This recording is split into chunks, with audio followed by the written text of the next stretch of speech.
Well, we're here today with Rick Trotman, the president and CEO of Barksdale Resources Corp. And they just had a press release today with some excellent drill results at their San Javier IOCG project in Sonora. They reported 105 meters of 0.63% copper and zero point 0.4 grams per ton gold from one of the first drill holes on the property. Rick, I guess you're very happy with these results. Yeah, we were very happy to get these ones out. When you start one of these programs, you just never know what you're going to get, right? And we're very happy that the first couple of holes here really hit some good copper, some good oxide copper, and some good gold as well. So very, very happy to get these ones off of my shoulder and out into the market, and more to come. It's very exciting right now. Well, that's really good news. I know the initial drilling was geared towards filling in some of the gaps between known targets, and so I guess that's been successful so far. Yeah, exactly. So we went in there. Well, technically, the first four holes were PQ holes. So we went in there to get material to start column testing, and so we haven't reported those yet. We won't get those assays for probably a couple of weeks here.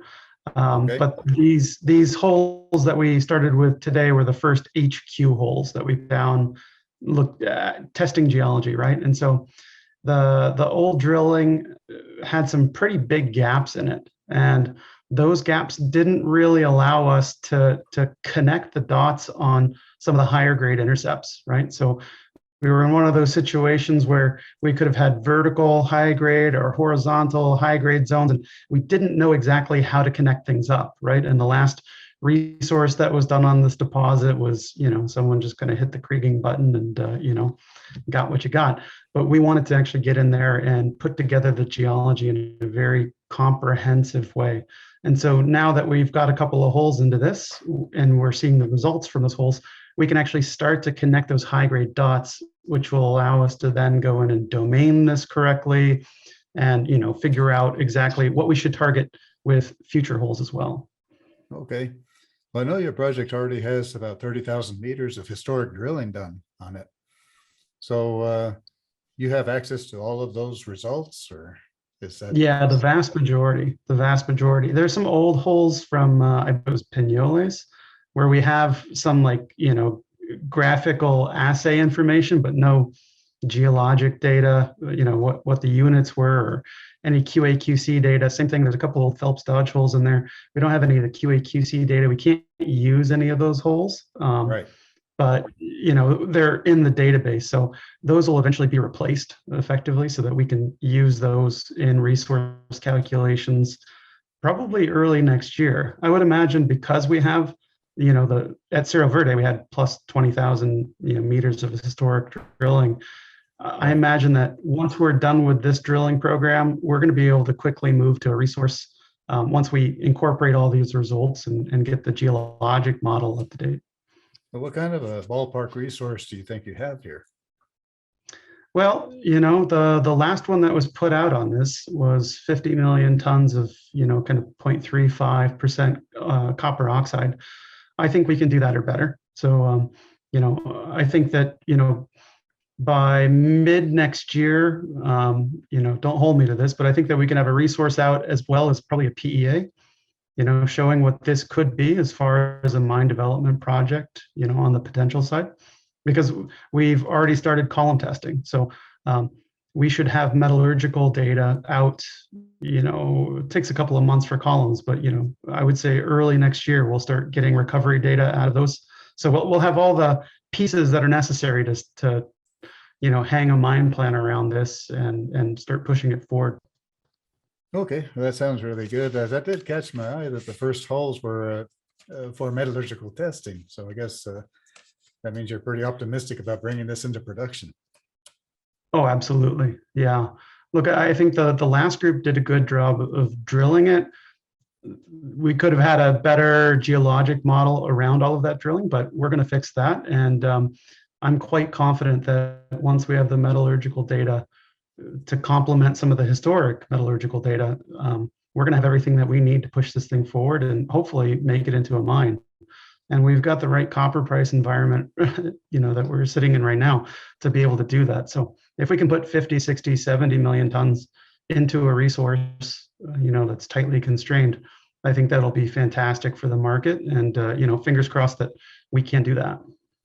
All right. Well, you're really looking at district size play here if you put the neighboring properties into the mix. Yeah. So, we're only concentrated on Cerro Verde right now. But historically, Constellation had a small source at another prospect on our concessions called La Trinidad, and a couple of drill holes into another prospect called Mesa Grande. And so really the plan for us is, finish our program on Cerro Verde and then take all the lessons that we learn, from a geologic perspective, an operational perspective, and then move over and start drill testing those to see if we can't, expand upon that historic drilling and hang together some resources. Okay, that sounds really good. There's a lot of potential on that property. I know that you've mentioned in the past that pretty much Cerro Verde has been the focus of attention for everybody, all the past operators. Yeah, well, I mean, it's hard not to be. I mean, it's just this big hill with green stuff, off the side of it. You can see it from the highway, right? So, Yeah. I think most geologists down there in Sonora know where it's at because it's like, you have to go around it in the highway because that hill is sticking up. Oh, it really is. This is spectacular. I came to Mexico 30 years ago, and that was one of the first things I saw driving up towards Chihuahua. Yeah. Well, and it's seen some work, but it's been off the radar for some time. So this is a great opportunity for us to kind of push it forward and hopefully make a mine out of it. I mean, it's sitting right off the highway. It's logistically blessed. So, this is the time. So we're going to push it as hard as we can. Okay, well, you started drilling back the first week of August, and you've got your first results back now the last week of October. So you're looking at a pretty long turnaround time on the assays now. Yeah, well, remember the first couple of holes that we did were the PQ holes. Right. So, it was probably at least, 3/4 of the way through August before we started drilling HQ and probably into, early mid-September before our first batch of assays went to the lab. So Okay. so we've got, I think at Skyline Labs, we've got 11 holes in the assay lab, in various stages of prep and assay. And then we have those other 4 holes, the PQ holes at McClelland and Reno. So we've got 15 holes in the laboratory. We've got 24 that have been drilled so far. With probably another batch going out to the assay laboratories this week. So we should have pretty consistent news results, a press release of drill results coming out over the next, every couple of weeks, I would hope. Knock on wood that the assay labs, don't get backed up too much. Well, you should be wrapping up this first phase of drilling pretty soon then. Yeah, I think we're 3,000 meters more or less into the program. Don't quote me on that, but it's, we're 24 holes, and some of those were short holes. So I would imagine we're about 3,000 meters, if not 3,200. So we still have another probably month of drilling. Okay. Well, that's good. So he'll get all the assays in probably right after the Christmas break when you get the final assays back, huh?